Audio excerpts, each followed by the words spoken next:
Ultrasonu oxuyurduq. Demək, həkim yenə hamilə qadını müayinə etmək üçün müxtəlif üsullardan istifadə edibdi. Ultrasəs müayinəsi nəticəsində qadının uşaqlığında bir neçə dölün olması və həm də aşağıdaşları müəyyən olunubdur.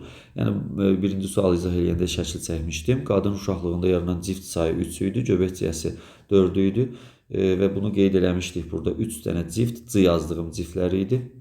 Birin içərisində yazmışdım. Bir yumurta əkizi ikisində alınmışdı. İkisi isə müxtəlif yumurta əkizi idi. İkinci sualı oxuyaq.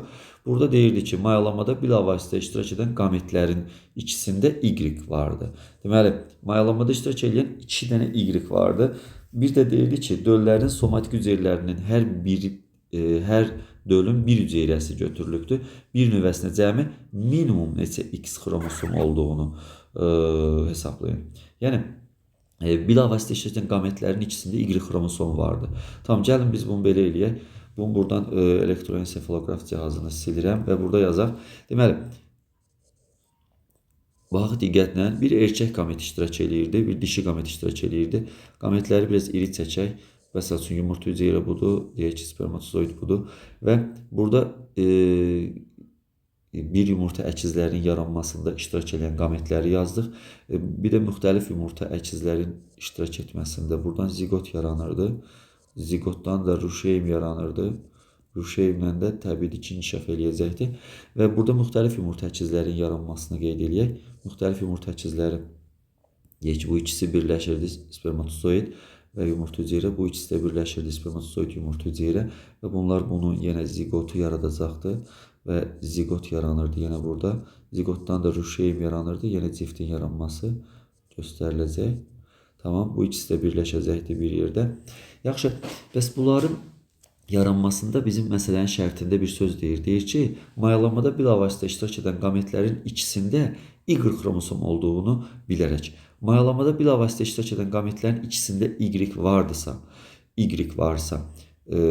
qametlərin ikisində nə ilə gələ bilər? Spermatozoid ilə gələ bilər. Tamam, spermatozoidə Y qoya bilərik. Y hara qoya bilərik? Məsəl üçün, bura qoya bilərik, bura qoya bilərik ikisinə və onda bizdən döllərin somatik hüceyrəsini soruşacaq sonda. Baxaq diqqətlə, soruşur ki, döllərin somatik hüceyrəsində minimum X xromosom olduğunu hesablayın. Minimum X xromosom olduğunu hesablamaq istəyiriksə, onda biz bura ikisinə Y qoysaq, burada yaranan döllərdə əgər qız olarsa minimum olmayacaqdır, X maksimum olacaqdır. Ona görə də biz bir dənəsinə bura qoyuruq Y-i, birini isə bu tərəfə qoyuruq. Yəni, bir yumurta əkizi yaranmasına qoyurduq ki, minimum X alınsın. Və burada X buradan gələcək, deyək ki, və burada X gələcək yumurta hüceyrə ilə deyək ki, burada isə belə deyək ki, X və X gələcəkdir. İndi baxaq görək, müxtəlif yumurta əkizində bu oğlan uşağı olacaqdır, X, Y yazılacaqdır bura, görürük. Bu isə qız uşağı olacaqdır, X, X yazırıq bura, bunu da görürük. Və burada isə hər bir somatik hüceyrəni soruşur bizdən.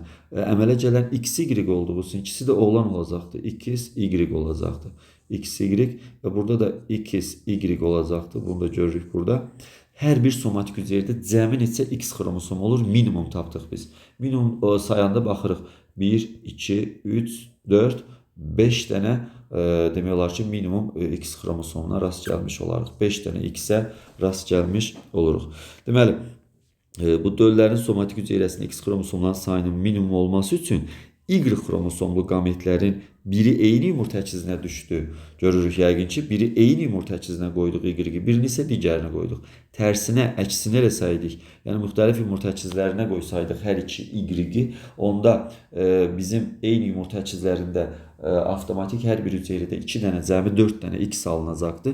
Nəticə etibarilə X-in sayı çox olacaqdı. 4-ü burada olacaqdı. Təsəvvür edin, bunu yazım. Əgər X-i qoysaydıq bura baxın. X, X olsaydı, X, X olsaydı, 4-ü elə burada olacaqdı. Bunlarda isə 5 və bu da 6 dənə olacaqdı. Çünki bunlar oğlan olaraq götürüləcəkdi və 6 ədəd olacaqdı. Onun üçün də bizə minimum dediyi üçün məcbur biz bunu birini bir yumurta əkizinə verdik. Bir yumurta əkizi, ikisi də oğlan alındı. Müxtəlif yumurta əkizində isə biri oğlan, biri qız olacaqdır ki, bu qaydada göstəriləcəkdir. Bizdən nəyi soruşurdu? Cavab olaraq biz minimum X deyirsə 5 dənə X-i əldə etmiş olarıq.